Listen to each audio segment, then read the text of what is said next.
I can typically request, I am in charge of it, and my last looked at it, we sometime yesterday morning, it was 1,200 registration. So, and I still have until November 7th before registration. So we're looking at it to be at the end of the year, so to the president, me, Brady, already working hard. Okay. Just updated the number wallets and buy things or put donation. And Jen, if you want Jim to do the shopping, I will where cheap. I have some questions about how our donation, our national gift donation, $250 to the honor the service fund, how we would know who made the donation. So when the board talked about making a donation to this fund, we were trying to get across the fact that our members are very generous.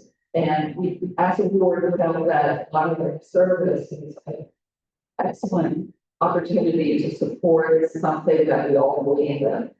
So the plan is to see if we can get the individual names of our donors from the club. Not necessarily not including what the amount is, just who we are actually matching gifts for. If that option doesn't work, then what the plan is to give a list of our members and we send it in our check at $200 with the collaborative or $250 check. The club is matching the generosity of our members. I have a plan on how I think it's going to distribute the setting items. If anybody has any questions, you are more than welcome to get in touch with me. I've done a little busy right now, so I may not answer right away, whatever. Other announcements, we have the Rotary Foundation dinner coming up Saturday, November 15th. 5:30 to 9 at the Milton First School. I'm sure you'll all receive an email. You can see myself or Elizabeth or Katie if you have any questions. Holiday party is Sunday, December 2nd. Katie. And that's it. So Jeff.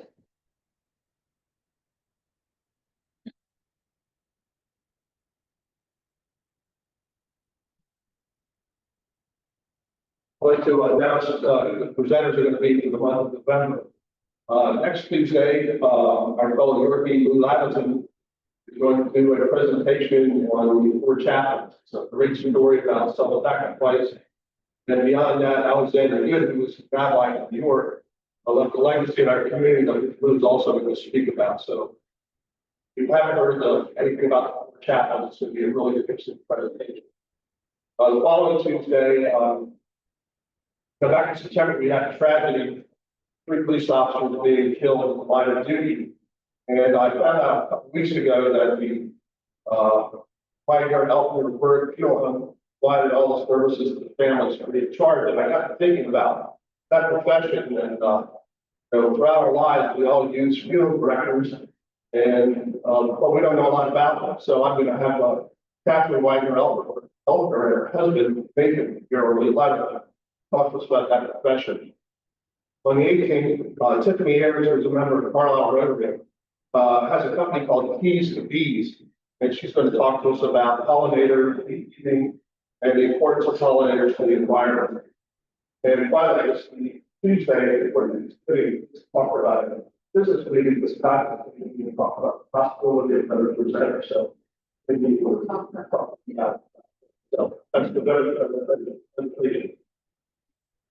All right, very good. Just a note to them or rethinking. No, I can't talk this morning. I'm sorry. Our meeting will start at 7:30 next Tuesday, so just a little bit of a heads up. We're going to release meetings. Very good.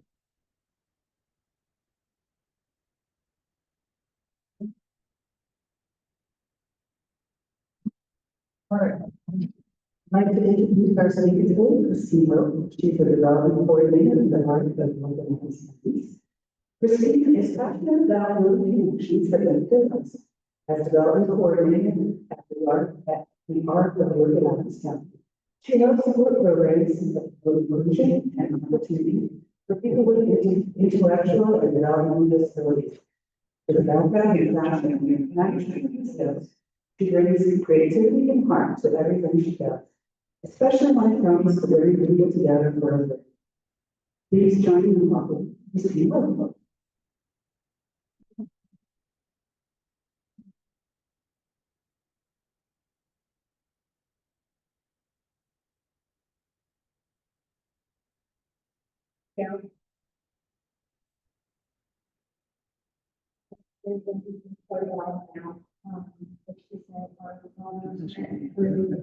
Questioning and then it's a long lesson. Christine, could you click that on? We spent many a long lesson on all very old things. The question is like, would be the are good, obviously, it so today I'm going to talk about architecture. I've been with them for almost 2 years now. And when I was looking for a new position, and I saw where I just felt like this is the right way for me. And I'll tell you what. So I live in Maryland, and I have a aunt who has 3 sons with intellectual and developmental disabilities. Now, I grew up along with them. They're a little bit younger than me. But there are differences which go back. And she is still taking care of them today. So out of those 3 findings, a very wide range of responsibilities and issues that she feels. 2 of them will never be able to do our own. Needed responsibility, especially thinking about, as an aging, for retirement and what we want to do. She doesn't have a choice. Her sons are always going to be with her. So she has to be on their caregiver. They're basically the key is their social So I saw that the work here was meeting a development coordinator, which is basically my helper. I felt like it's the right work for me. So how do we do and why do we? Our mission statement is basically we want to help individuals who work in our town with intellectual and developmental disabilities be able to live their lives to the fullest with respect and independence. So a lot of people might look at the body and you can quit the function that they can't make the decisions for themselves. Our goal is to help them what is the number to get them to be able to make any of the decisions on their own. Very lives. We want them to be able to live their lives just like we live ours. The best of their. Our purpose is to work that.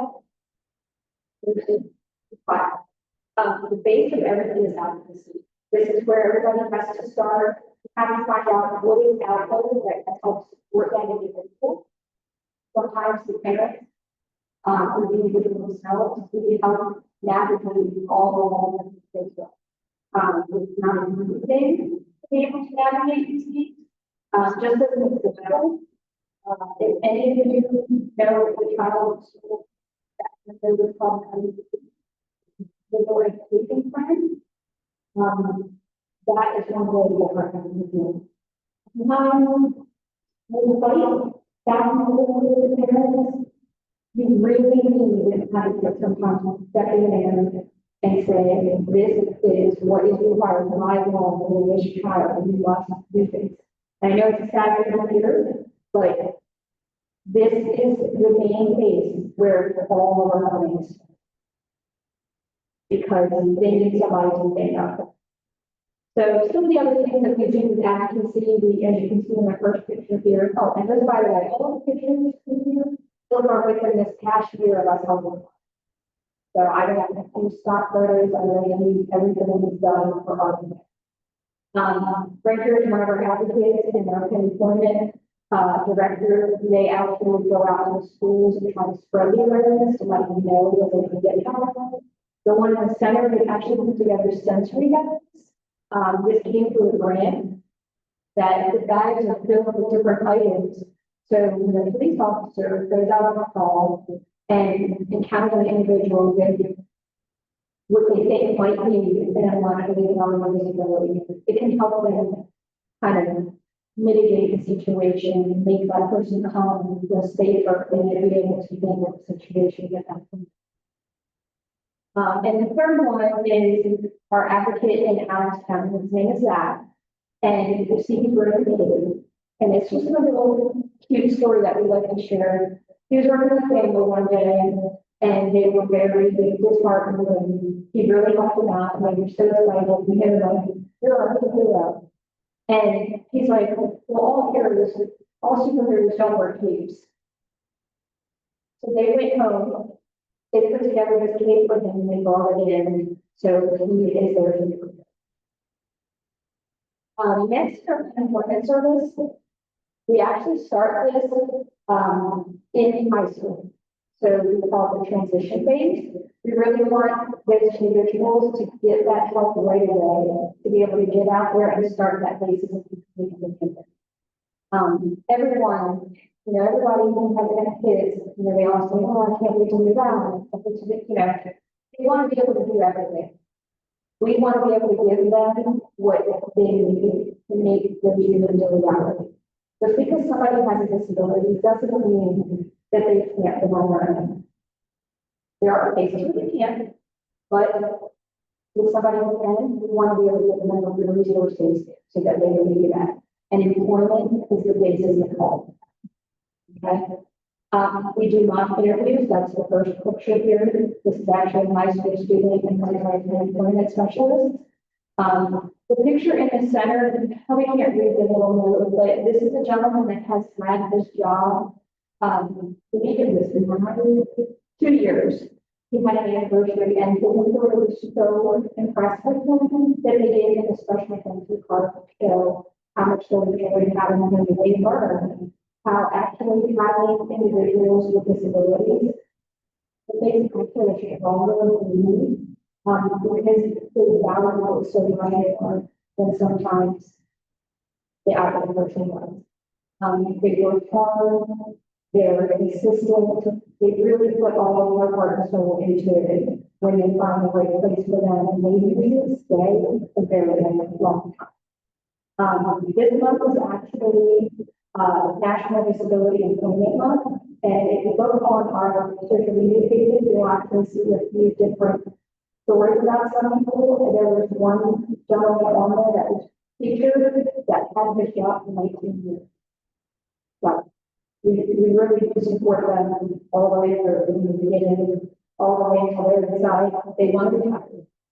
So, and then the last one is actually what we call, it's a summer program, but it's really work. It's paid. If you don't do anything where they're just volunteering their time, these are paid positions. We go out and find different businesses that will partner with us for the summer, and we teach these kids all these different skills. So this one is actually with UPMC's the food. You'll see the greenhouse is already there. It's that. Sorry. A small program that we have, but a very important one, is our after-school program. So this is actually at the Wilson Church, right down from Wilson High School. So we have right now about 12 kids, and anybody who has had kids in daycare, you know that when they reach age 11, they're out. There's no daycare. Well, for parents who have children with disabilities, they can't get them alone. what do you do?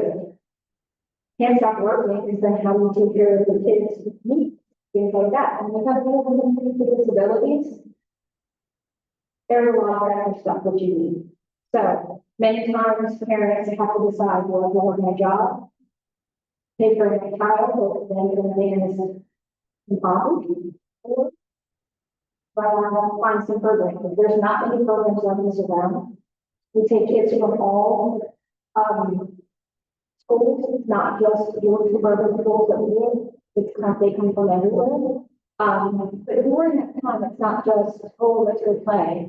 We like to try to make it an educational time too. So it's almost like a continuation of the school day. A fun thing for them too. But you can see in the last picture there, that was a record woman. We wanted to teach them how the system works, so they got to do it too. We do partner with ACC, that's them playing basketball at the ACC, and the kids must go with the fire department or police constantly have very close relationships with them. They stop them doing camps throughout the year to visit the kids, teach them lots of things to do and not do them. Camp Kenwood is kind of our humanities collection star. So the Arts and Crafts in 1952, Camp Kenwood has been around since 1960. So very long time. It's up off of John Valley Road. If anybody knows where the old radio station is, we're right there. We actually leased the property from the county. We have a long-term lease for $20 a year. So it's basically our property, but county pretty much said we can't really do anything with this land. You do something with it. We're always trying to make improvements to it. Obviously, when something's been around since 1962, there's a lot of upkeep. And running a kennel is a very costly thing. So this is one of the programs that most of my fundraising goes to. As you can see, we like to do all kinds of things with kids. We actually have a Zumba, or we have a craft opportunities. We have a whole craft pavilion, we have a music pavilion. We have a whole playground that is accessible for all levels of disabilities. We even have a music cabinet, so it's big instruments that are made for outdoors if you can really go and play. About 2 years ago, we upgraded our sensory room. So a sensory room is a place where the kids basically having a home. All the time, whether they have disabilities or not. Sometimes those kids with disabilities are much more like. So they can go to this room and this kind of relax and calm down. So to be a peaceful place. We do all the kids lunch or hot lunch every day. And most of the funds for this, a lot of the kids to even get any type of help in any system, they have wait lists on their company. Okay. So right now it's a tough time for us because it's a lot of what ifs. But with the can, whenever they can't cover the cost of the can or the transportation, we try to get what we call memberships. So we want to try to make it where no kid is turned away and then.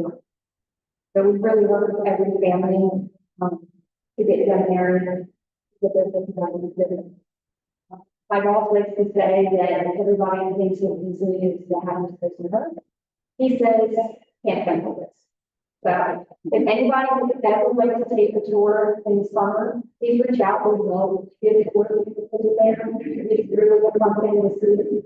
And I'll send that when I get to fall. So you're going to get we're going to do this year. So PAVE is basically the adult version of camp. It's only one of year, unfortunately, where the Camp Penwood is 5 weeks in the summer. But the adults get to go on day trips, and every year it's different. So we're always looking for new ideas, places to go. They love to do things that involve animals, sightseeing, things where they can do experiences, like the last one where they make soap. But anything like that. A lot of times these people don't get to go on vacation. Fortunately, the people's families pass away and maybe they live in a group home. Nobody's gonna give them a vacation. We provide that service. Agency of choice. So agency of choice is what I call a regular, the sweet balance. I'm a kind of, I'm the type of girl in there that I need to talk about it. I'm going to show you it. Agency of choice pretty much looks alright. This program is actually run through NHIUD. Right? They use a lot of acronyms people won't know, but it's a county run organization that is government based that provides the waivers for all of these individuals. You cannot participate in agency of choice without that waiver. But waiver differs. It all depends on their need. That waiver allows them to choose one, where they want to live, two, they want to help take care of it. So if anybody's ever had to have somebody come and help take care of their aging parent, and you contact the service, they usually say, okay, we're going to send Betsy. She's going to help you today, but the next week it's going to be Jillian. That's not a good way. These individuals get to choose whoever they want. It could be a family member, it could be a friend, neighbor, and if they don't have any of those connections, then we tell them. Where we come in, and handle all of the HRs, all of the leaders. So all of these employees, they still get benefits. They get their full-time pay. We document everything. They have to submit a report. We have to turn all of that into NHIUD. So everything is very highly regulated.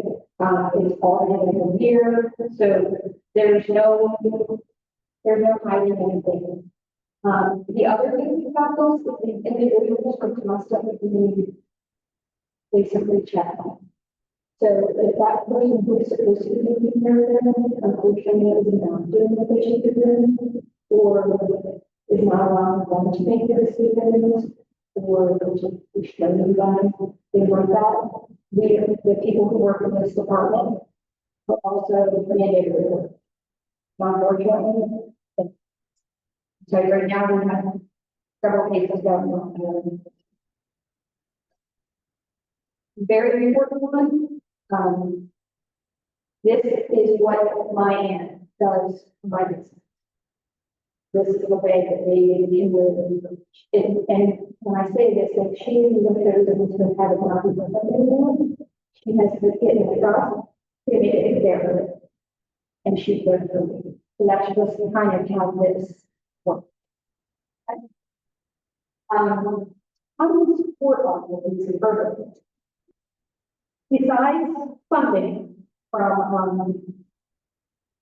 different waivers, things like that, we have several events around here. Our largest, which is what Andy helps with, Andy is actually on the wrong end, is the Art Hall.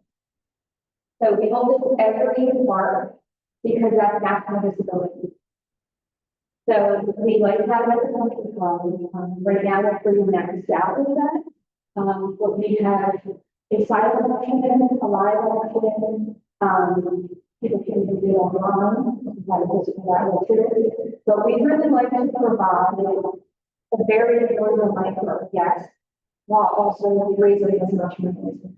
So last year we raised about $140,000.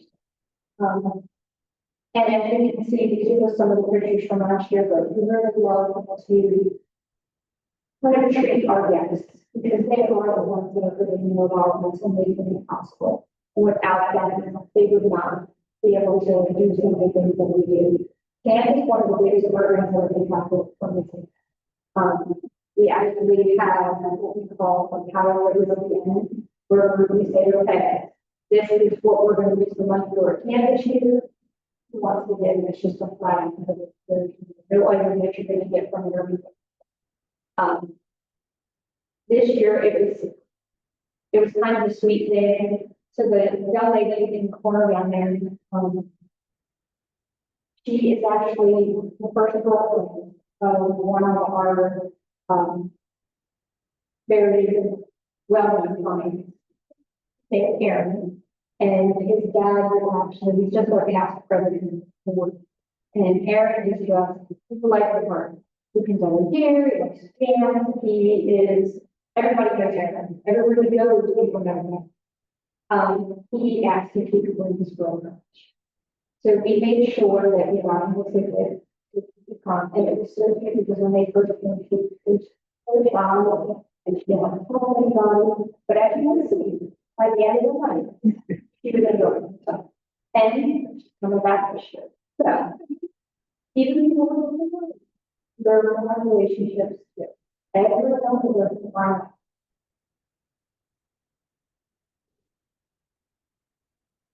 That's actually where the board, president, Derek Johnson, was one of the in his way. How many, I just put up a picture in here, if anybody was interested in different ways to help. Firstly, almost with all our social media, Facebook, Instagram, LinkedIn, and share our posts, share our events, make comment. Become a monthly donor. $5 matters. It always starts with just a little, what I say. Donating any kind of other experience to our whole which we did with that, improvement. Sponsor the event. There was one of the different events that can't come to the ball, and it is on higher option item online. Sponsor or donate items to kids or to the devil. They do a lot. They like snacks.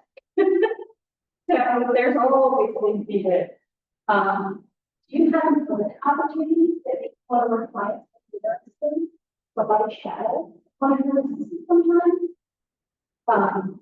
Let us know if you have any special interest or skill in my day. There's always different instruction that can be done at camp especially. So we love the greatest when people find ways that we can work. Some of the different events that we hold to raise money, we'll see the our forum, which is one part. Give local. We are one of the that I know. But it is kind of a fun little thing. So we want to they did go for it, but I'm going to say, I also.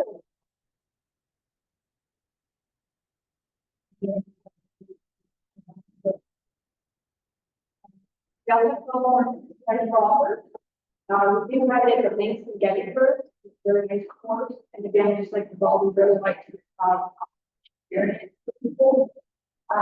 Buddy level, there's not a person.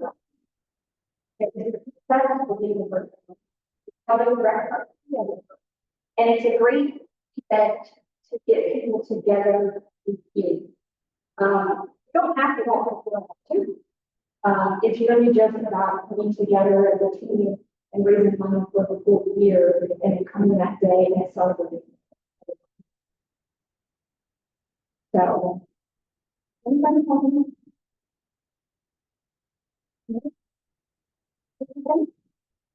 About our campaign.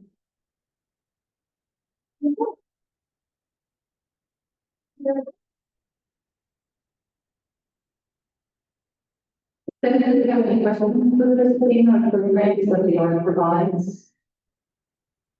I know the answer, but can anyone go to that really fun ball? Anyone go to that really fun ball.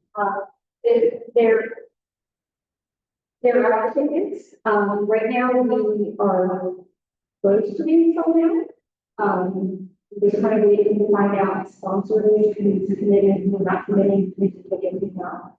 So if you are interested in attending, just reach out to me. I do have a business card and, just a little, what is the art flyer, anybody want to take one? Have that. Thank you. How many individuals do you assist? And maybe like in the different age groups? So depending on the program, this is a hard one to answer, it's always changing. So just for example, camp, this past year, we had 68 individuals. And keep in mind that these people are bid to staff ratio 2:1. So a lot of staff. Penny employment. Oh.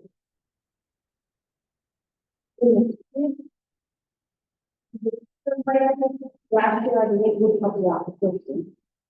But ongoing employment, that is probably close to 200 individuals. And like I said, that's always changing. Right.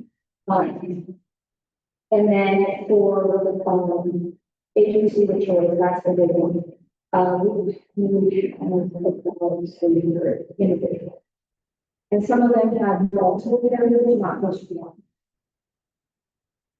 Just to kind of give you an idea of the scope of that program. So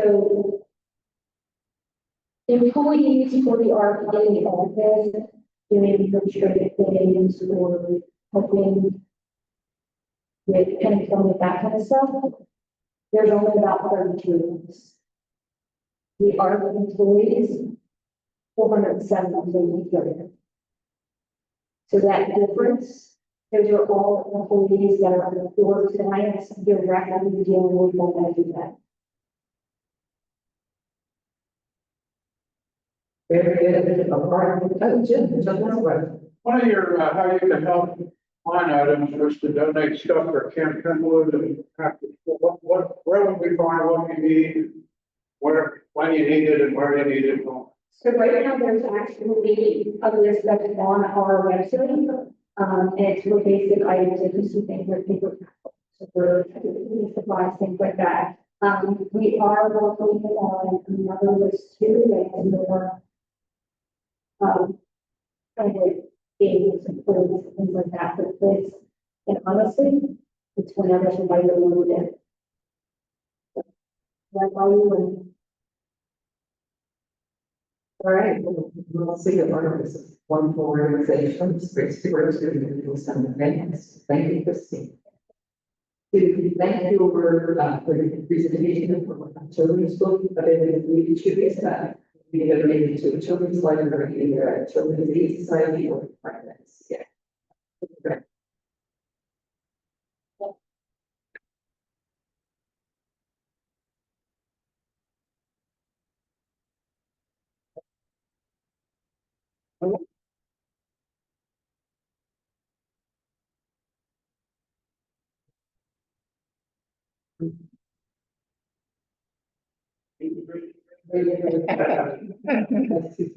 All right.